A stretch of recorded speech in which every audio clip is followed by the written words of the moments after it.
You might have heard the claim that there is no evidence for God.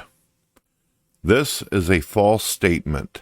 Any person who holds to a metaphysical position has some sort of evidence. The evidence might be philosophical, mathematical, or empirical. In this presentation, the intellectual journeys of Albert Einstein, Jean-Paul Sartre, Albert Camus, Fred Hoyle, Antony Flew, and Alasdair Macintyre, pertaining to the evidence of God, will be outlined.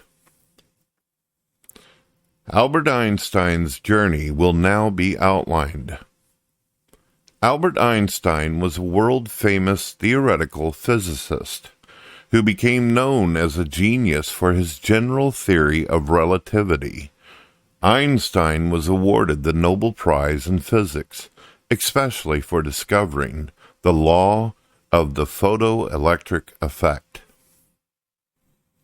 At the beginning of his career, Einstein was a staunch atheistic materialist. During Einstein's time in the early 20th century, the status quo was that the universe was eternal and that time was infinite, which was referred as the steady-state model.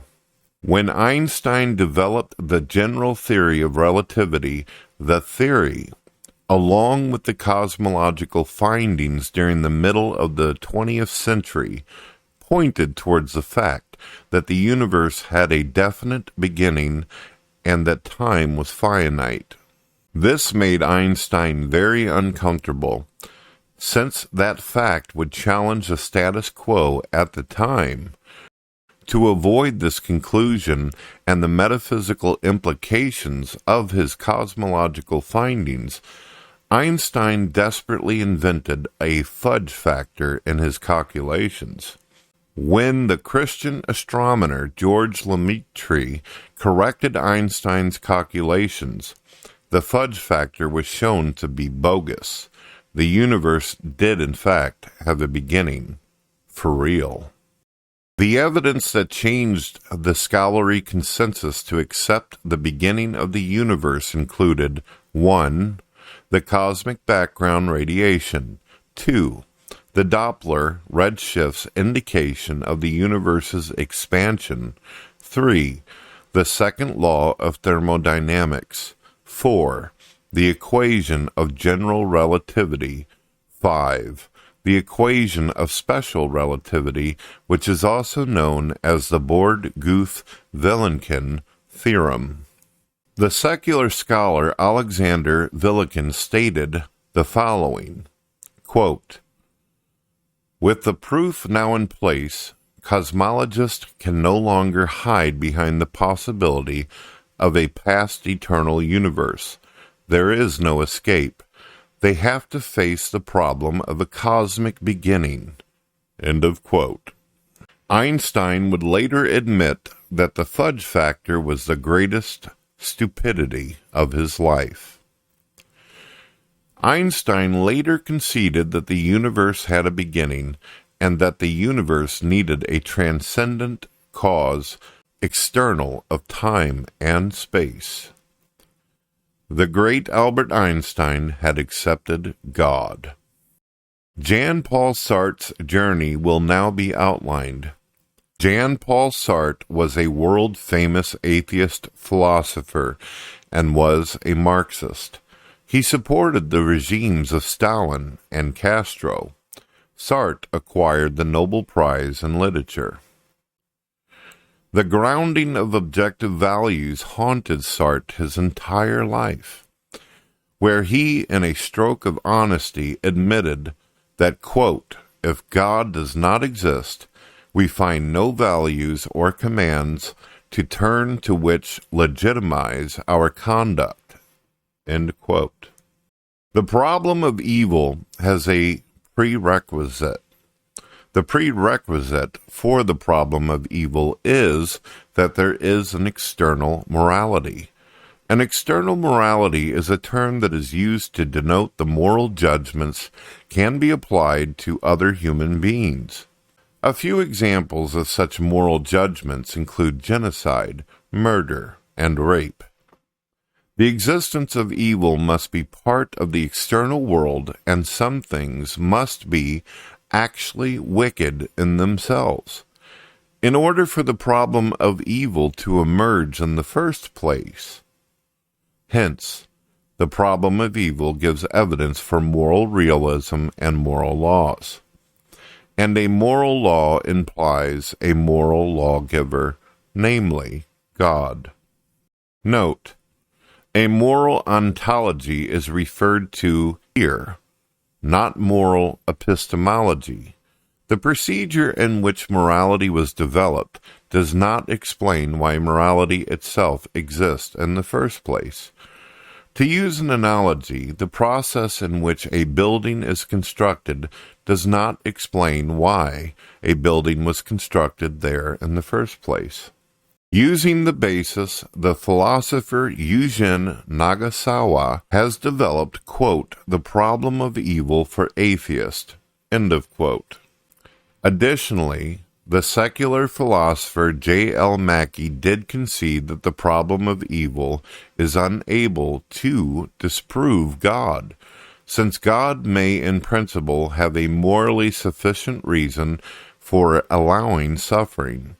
J.L. Mackie said the following, quote, we can concede that the problem of evil does not, after all, show that the central doctrines of theism are logically inconsistent with one another, end quote. Sartre later admitted that a moral ontology to ground in an external morality could only be achieved in a transcendent being. Sartre said the following, quote, I don't feel I am the product of chance but someone who was expected, prepared, prefigured.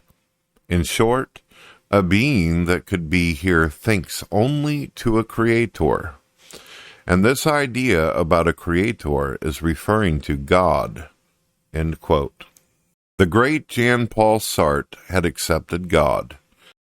Albert Camus' journey will now be outlined.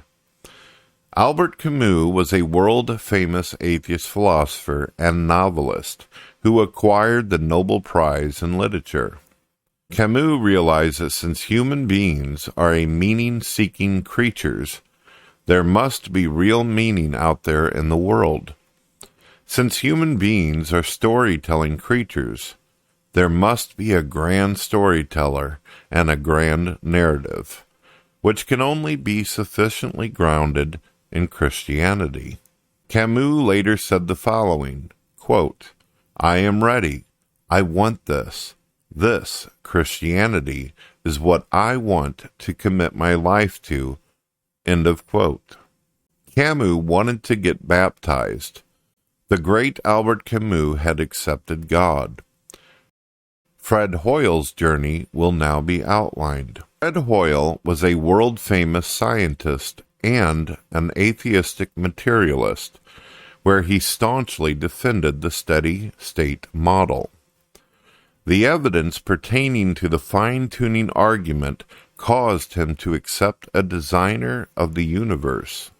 Hoyle said the following, quote, a common-sense interpretation of the facts suggests that a super-intellect has monkeyed with physics as well as with chemistry and biology, and that there are no blind forces worth speaking about in nature, end quote. Hoyle also said the following, quote, if one proceeds directly and straightforwardly in this matter without being deflected by a fear, one arrives at the conclusion that biomaterials with their amazing measure of order must be the outcome of intelligent design. End of quote. The great Fred Hoyle had accepted God. Antony Flew's journey will now be outlined.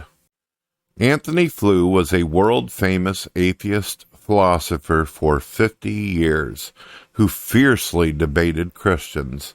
As an undergraduate, he criticized the atheist-turned-Christian philosopher C.S. Lewis in the Socratic Club, where one of his essays ended up becoming the most widely reprinted philosophical publication of the previous 50 years.